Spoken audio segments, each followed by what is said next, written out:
It's freezing. -8 degree Celsius এখন এখানে Baralachala pass. এখান থেকে প্রায় 300 কিলোমিটার দূর লে। এদিক দিয়ে রাস্তাটা চলে যাচ্ছে লের দিকে। আমরা লেতে যাবো ভেবেছিলাম, কিন্তু আমরা আসলে দুজনে এসেছি একটা বাইকে। আর লের রাস্তা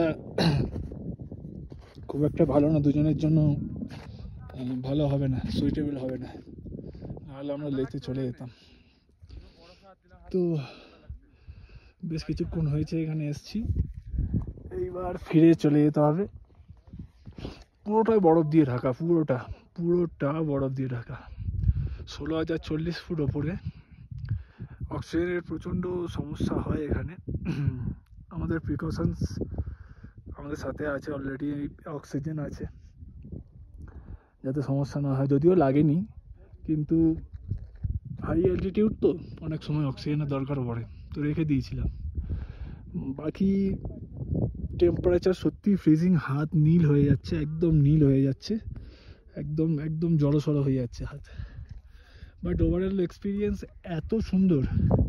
এই প্রথম আমি আমার জীবনে, এত বড় হয়ে গেছি তারপরে এই প্রথম আমি বরফ দেখছি এত কাছ থেকে, আর এরকম তার সঙ্গে দৃশ্য, মানে স্প্লেন্ডিড, মানে কিছু বলার নেই। চলো আজকে এতটাই, থ্যাংক ইউ।